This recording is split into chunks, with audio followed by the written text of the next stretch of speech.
This is going to remind you of somebody you know. If they're no longer with you, it'll bring back good memories to you. Maybe your favorite aunt, your grandmother. You're the ones that you saw. Well, if you didn't see them on Sunday, you'd see them on special occasions. You know, Christmas Day, Thanksgiving, somebody's birthday. The big, wide, fat, overweight relative. The one we love so much. Get up from the supper table. First of all, though, everybody else is already up from the table. They're in the living room. She's still in the kitchen. And she would just yell to the next room. I'll be there in a minute. I'm just going to get a biscuit and sop this up.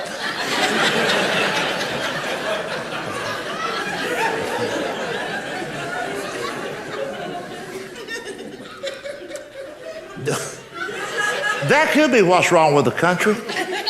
A whole generation of Americans who've never heard the expression, sop it up. And then she come into the living room and flop down in the nearest chair, the first chair she came to.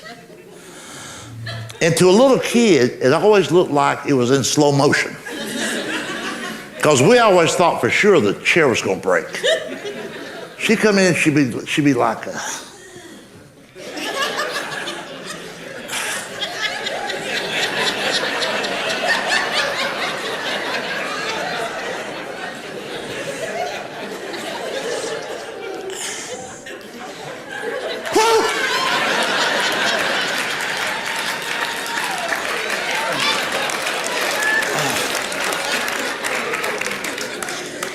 Oh, Lord.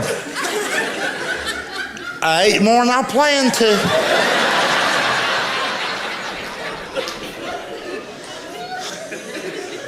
I think starting tomorrow, I'm going to go on some kind of a diet. Well, no, I can't tomorrow. Hell, we're going to Cracker Barrel tomorrow.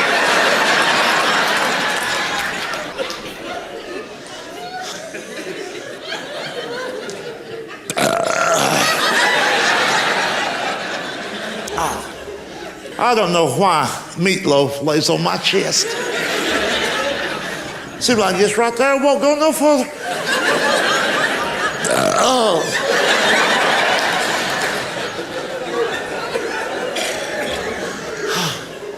Oh, I wish Nana brought my gas pills.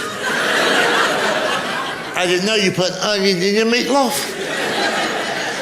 Lord knows I can't eat cooked onions.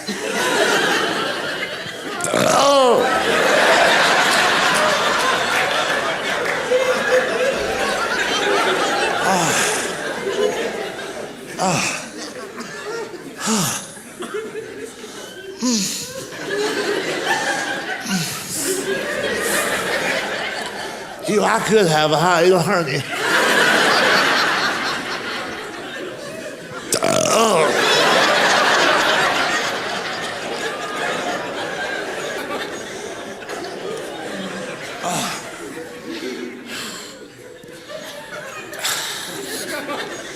If I knew my insurance would pay for it, I'd get me an MRI.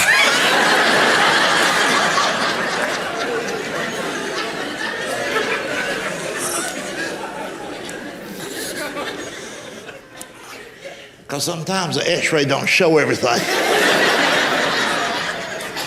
on fat people.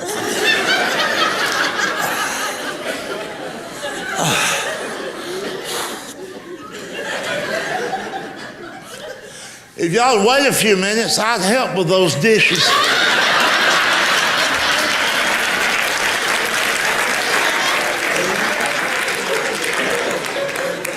I just feel so lightheaded. I bet you my blood pressure's up.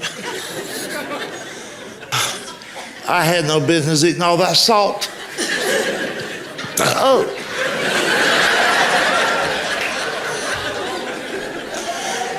But I'd just soon not have meatloaf. I can't put salt on it. Oh.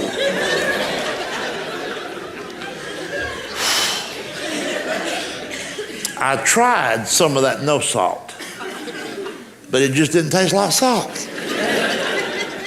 That's probably why they call it no salt.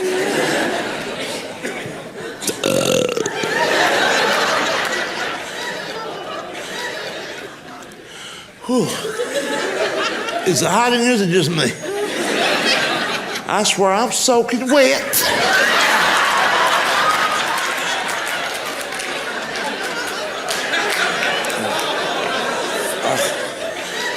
I hope it ain't my bladder.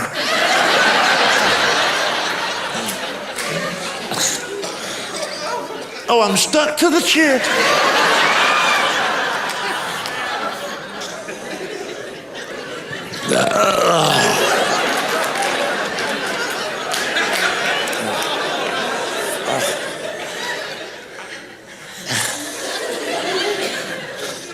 If you go into the kitchen, cut me a piece of that cake.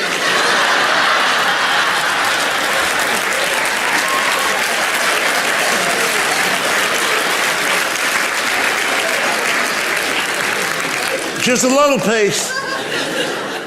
I've cut way back on my sugar.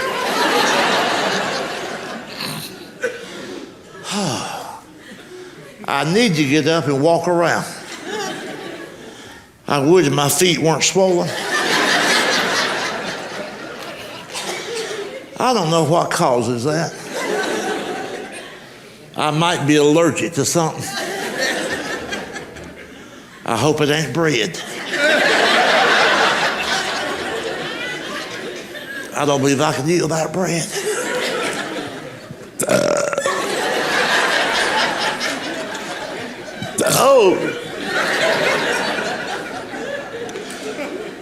Oh, I hope I feel better before supper.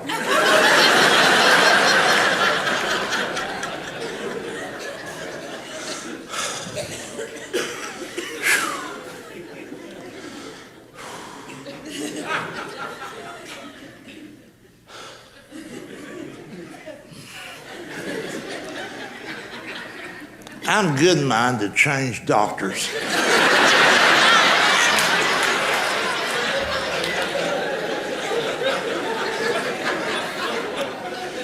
The one I'm going to now ain't doing me no good. Of course, his scales just go to 300. So really, he don't know whether I lost weight or not.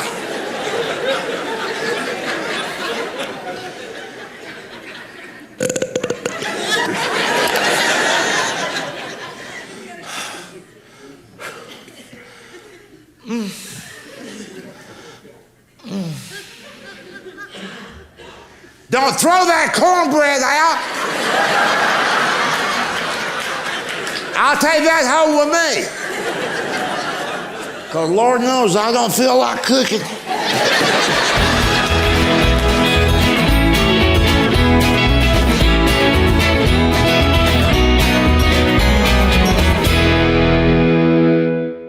You think about this. I'm going to make you feel better about classroom violence. Now, you follow my theory on this. And I say this tonight because I want you to leave here feeling better about everything. See, what we used to think was a big problem was a big problem. Our parents and forefathers, a big problem to them was seeing a son having to go off to war. That was something to worry about. And now, with this generation coming along, we're just paralyzed with fear. We're just worried silly over nothing. You know what the biggest fear in America is today? Secondhand smoke. What we gonna do? Look. Oh, look, he lit up. Get in the house. He lit up.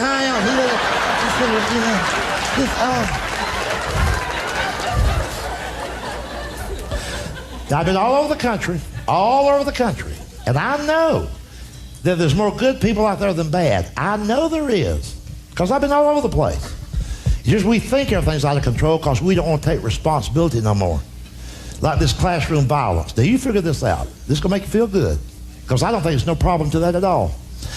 The first schoolhouse was built in 1621, a year after the Pilgrims landed. Now let's think about this. For the next 370 years, think about that. 370 consecutive years, there was no such thing as a small child taking a weapon into the classroom. It's a brand new thing in society. You know why? If I was 12 years old, or you, if I was 12 years old and had a handgun, you know what my daddy would have done with it? Shoved it up my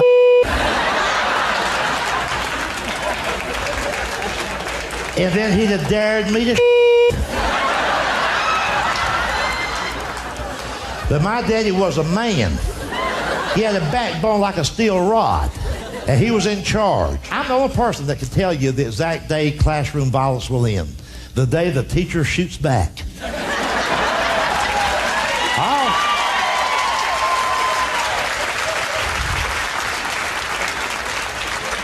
All we need to do is open fire on these rugrats just one time. And from that day forward, every parent in America will suddenly have time to search the kid's bedroom. They'll search his dresser drawer. And before he leaves for school, they'll search him. And they'll say, you better not have no damn gun. That teacher will kill your ass.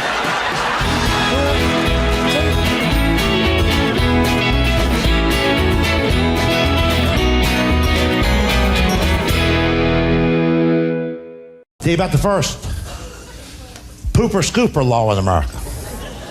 Then I'll show you very quickly how that makes me think of my dad.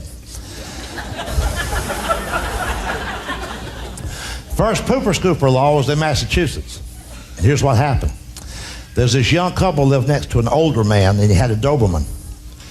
And every morning he'd take that Doberman out for a walk. And it would relieve itself. Well, just really.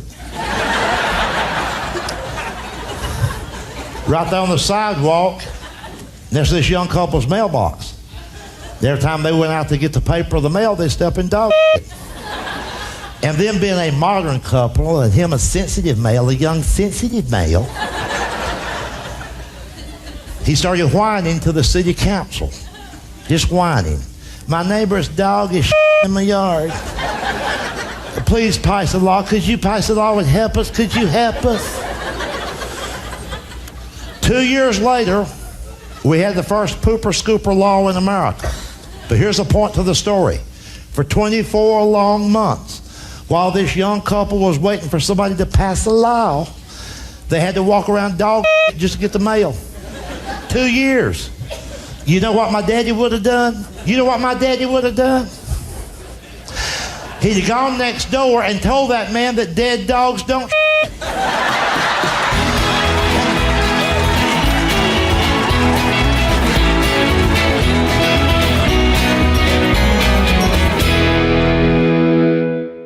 See, here's something that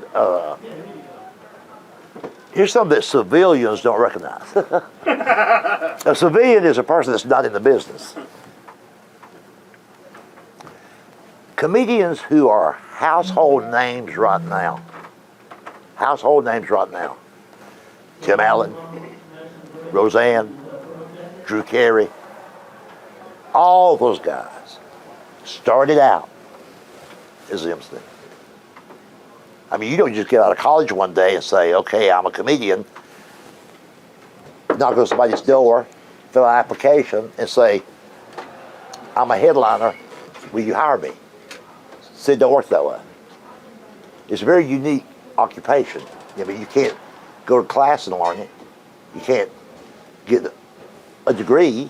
You know, you can't just show up in some place, you know.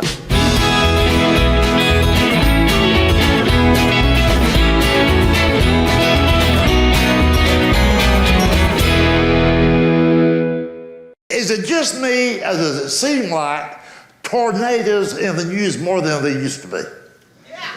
I mean, every week there's a tornado somewhere. Of course, I'm from tornado country. I live in Georgia. And I know there's a lot of heartache, there's a lot of tragedy. We hate to see it on the news. But I got this theory I've come up with after a lifetime of watching news coverage or tornadoes. I believe there's a conspiracy to make those of us who live in tornado country to look ignorant on TV.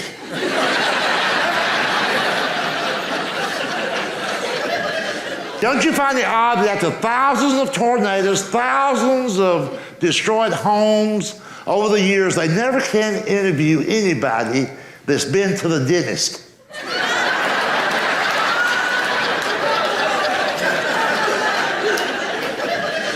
You have never seen on the evening news a tornado victim from a trailer park in a three-piece suit,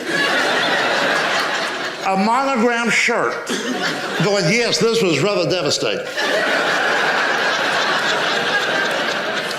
A tree fell on the Lexus, and there's quite a bit of rubble in our hot tub. I believe with all my heart that when a tornado hits, the news director at the local TV station, he tells his reporter, get out to the trailer park and interview a dumbass.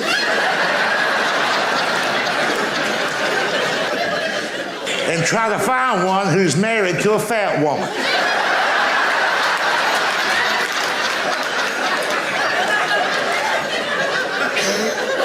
And listen, have you noticed that everything's destroyed except for the produce sign? And the camera zooms in on that. Tomatoes for sale, spelled with an R. 45 cents a pound or £2 for $1.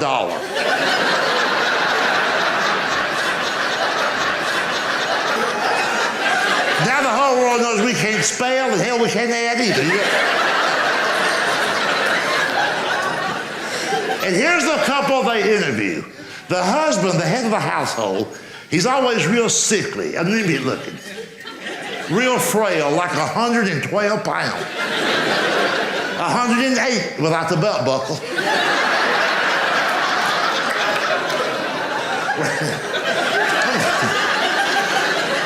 Wearing a John Deere cap. Got that out of layaway. He's got a tattoo on a wooden arm.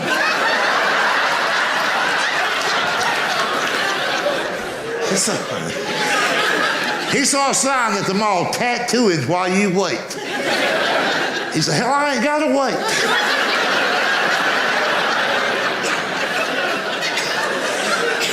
Got a tire gauge in his pocket.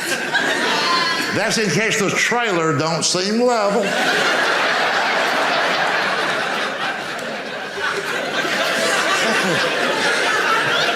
And he's wearing a key ring with 2 pounds of keys. What the hell is that all about? There's only 3 doors in this man's life. Truck, trailer, and tool shed. Now there it says next to his wife. His wife, God bless her, weighs 400.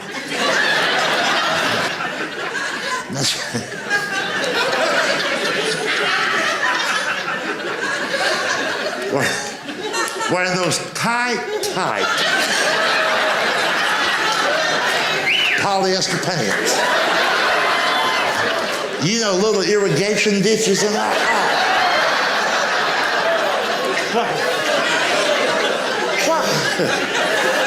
Why do they wear that? Don't they know how that looks? I know they're fat, but hell, they're not blind.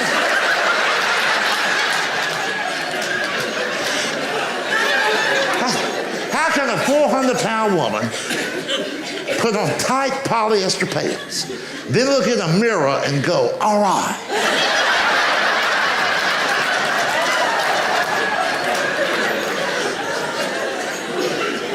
And she's always wearing...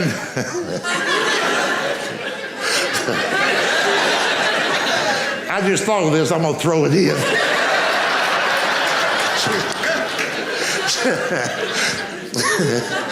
She's always wearing flip-flops.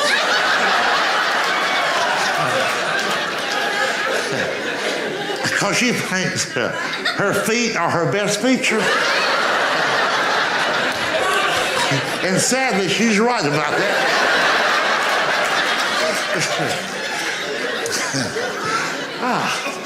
And she's always wearing a beeper. Let me tell you all about fat people and beepers. They were the old kind of beeper, the one that made a noise. They got these modern high-tech ones now. They don't make a noise, they simply vibrate. Well, trust me on this. If you weigh 400 pounds, you're missing calls.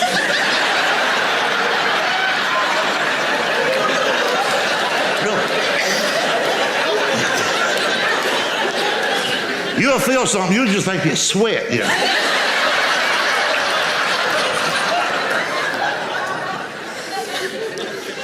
And what does the guy always say about the tornado?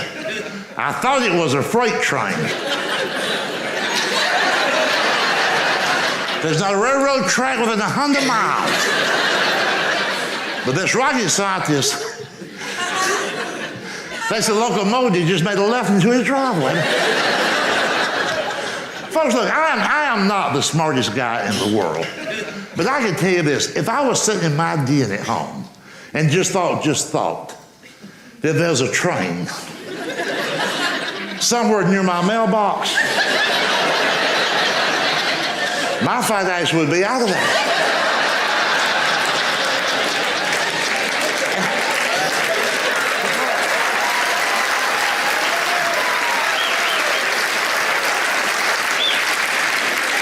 And by the way, let me give you a little tip too. You remember a few years ago when the tornado went downtown Nashville, Tennessee? It went right downtown. Tornadoes just don't go downtown. And to make sure that never happens where you live, here's what you need to do.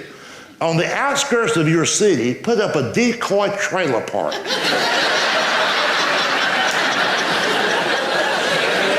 That'll be like cheese in a trap.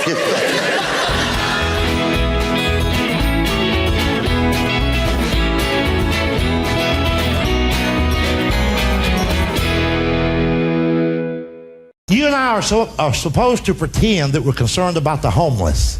Oh, look. Well, yank. I don't give a rat's ass about them. I'm fed up with them. Here's what you can try. Next time you see the guy standing on the corner with that cardboard sign, I will work for food. You know the guy's been out there every day now for 3 years. Lucrative location. Won't you pull over? Open your car door. Say, hey, fella, I see your sign there. You'll work for food. I got an acre of land that needs clearing off. Hop in. He won't get in. I know, there's a guy a few blocks from my house. Same corner every morning, almost for 3 months. Getting on my nerves, really. So one morning when traffic wasn't too bad, I pulled over. He had this sign that says, I will work for food. I offered this guy an onion to paint my house.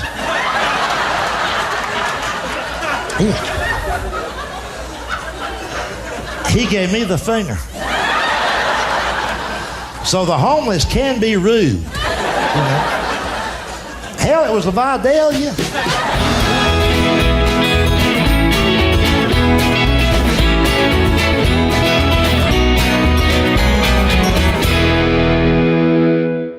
Now, some of y'all may know already, I've had this lifelong fear of air travel.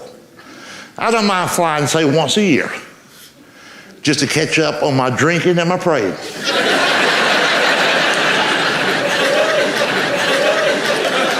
To me, there's no such thing as a safe airplane. At 30,000 feet, if something comes loose and falls off, it's pretty much over. It's not like you can go, shh. Where's that noise coming from?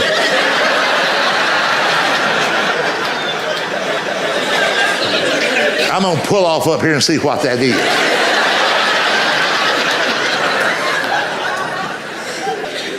And they know it's not safe. That's why they overly brag about their safety features.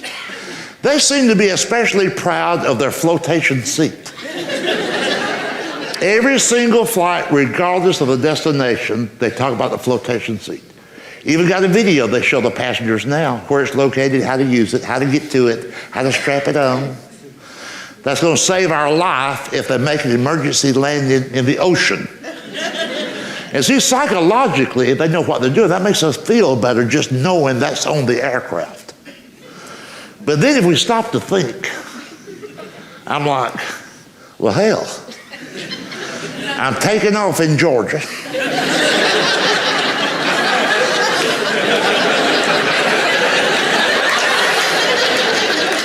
We're going to be landing in California.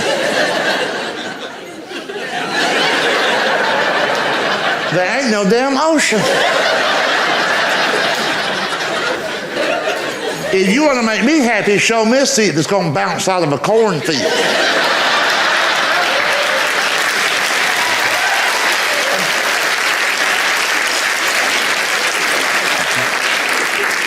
And look what's been in the news in recent years. Drunk pilots. Drunk pilots. Damn. Who's going to pull them over?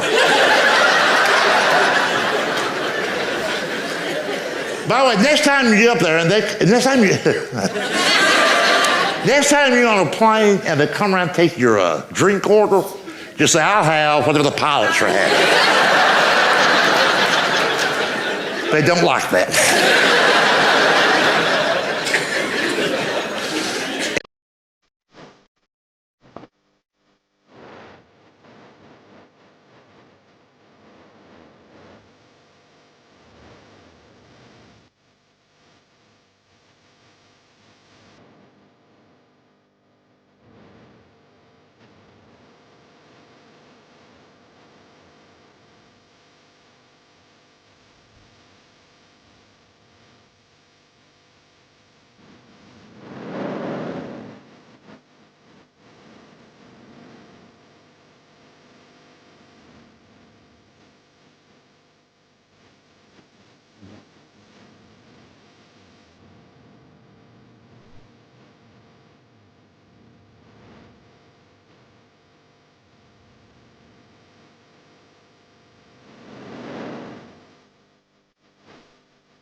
I put on some weight recently. We had, back in the summer, we had a funeral in my family. And being Baptist, there was food there. You know, we respond to every tragedy in life with food. A covered dish. Oh, we'll knock on somebody's door and go, sorry to hear about your son-in-law. Here's some baked beans. We would come in for a minute, but you know Walmart closes at 9. And if I'm gonna go to that funeral, I gotta need something nice to wear.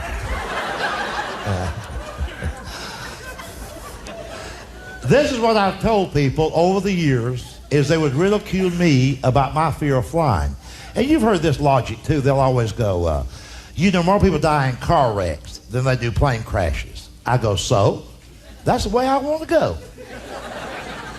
Car wreck. Where I'm from, it's kind of like a tradition. We don't have heart attacks in my family. We just cross the median. Usually on the weekend. Just out drinking. Sometimes it's because we wave back at somebody up on the porch. Like,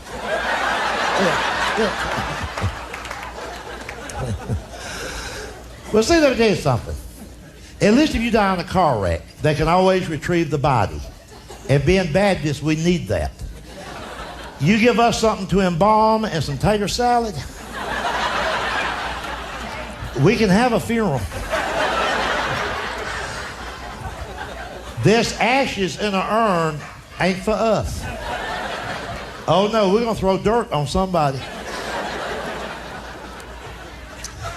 Let me tell y'all something. If you hear a Baptist talk about cremating, that's not a full-blood Baptist. He probably married outside his faith.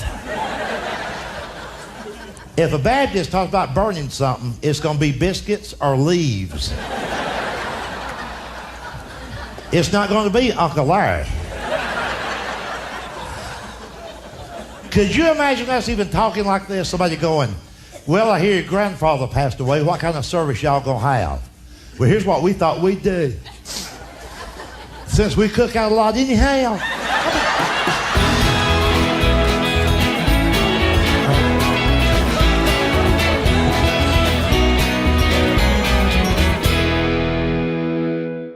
And I don't know if it's true or not, but I've heard rumors that Kmart now has a brain surgeon on their payroll. I mean, it's kind of obvious those cashiers got their lobotomy somewhere. You ever heard somebody say this? I think I'll make a quick stop here at Kmart. Not likely, no. Takes you 30 seconds to find what you want and the rest of your life to get through checkout. Now let me illustrate this for you very quickly. It's Saturday morning, you're off work, you're cleaning the apartment. You need one can of Comet for the bathroom, that's all you need. You run over to Kmart, you know you won't be in there long, so you park where it says no parking. You leave the motor running. You dummy. But sure enough, once you get in the store, it only takes you about 30 seconds to find what you want. You got your hand on this can of Comet. And you're so happy. You're almost bubbly. Store's not crowded. Matter of fact, you're the only one there. Now you get up there to pay for it. It's just you, one can of Comet, and the Kmart cashier. And you know what she's like.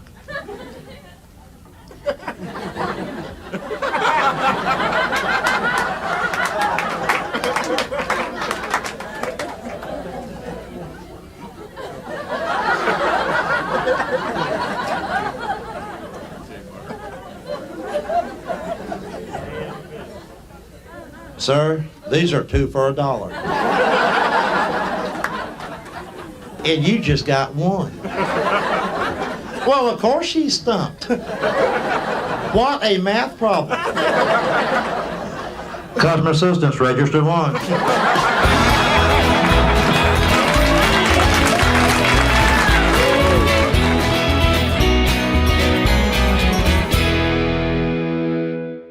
We have so many laws in our country now that are what we call feel-good legislation. Oh, boy. Like the law that just passed in New York State. I think it takes effect in January, where by law now, McDonald's is required by law to put a piece of fruit or a vegetable in the Happy Meal. That's the law. Well, you know, we're talking about that nationwide. Here we go. But really, it's by law. That's because you have we have a generation of people now that don't know really how to be parents. Right. Like, if they want some people want the McDonald's to quit advertising the Happy Meal so much. And here's what I've said. When I have the privilege. Secretariat is off and running. Well, no, I just saying, when I have the privilege Right. to speak to or entertain any of these brain dead soccer moms. Right. Here's what I'll tell them. The fast food industry didn't start yesterday. Right. It was started in the 1930s by the White Castle and the Crystal Corporation, and then followed a few years later in the early 50s with McDonald's and so on. So fast food's always been around. When we were growing up, and most people who listen to us now, when we were growing up, me and my little brother, we saw a zillion things advertised on television we wanted. Now listen up, soccer moms. Oh, boy. Here's what my mama said to us. No. Right. Sometimes she would spell it out. I said no, N-O. Could you see your mama or your daddy saying, every time my little boy sees that commercial, he wants one of them, I'm going to write my congressman.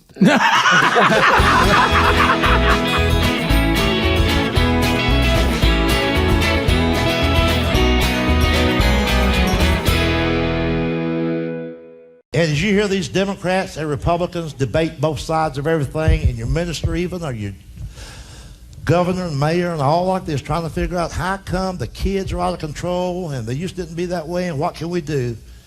Here's what happened. I'm going to act it out for you. Let's go back to a time when I was 13, or you, even as young as you are. Say I was 13.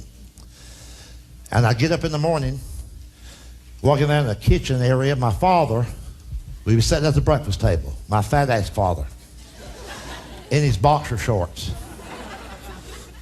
He'd be burping or belching. There'd be so much cigar smoke in there you couldn't see, it's like fog. There's so much cigar smoke. On my father's breakfast plate in front of him would be a small fried pig.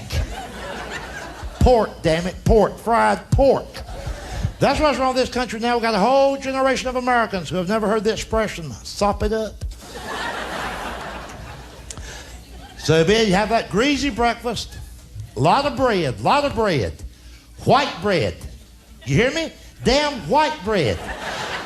Manly white bread. White bread. None of that modern day, all natural, multi-grain, dark brown, looks like a what a dog bread. No. He had white bread and butter, real damn butter. His daddy ate butter, his granddaddy ate butter, and by God, he ate butter. None of this, I can't believe it's not butter.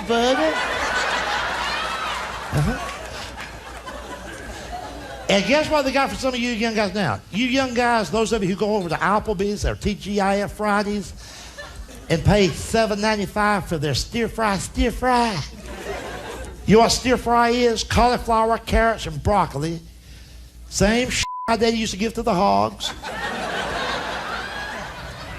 They steam it in olive oil, charge you $8 damn.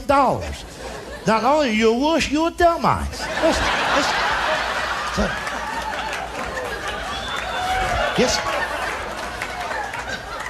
Guess what they got for you guys now? Not only do they have, I can't believe it's not butter, they got, I can't believe it's not butter spray. Have you seen their commercial? They got butter spray now. Squirt. I'm going to tell y'all something. You can tell the world that I said so. If I ever see a young guy squirting butter, squirt, I'm going to ask him out on a date. I think he'll go. I think I'll enjoy it. Eat like a woman, act like a woman.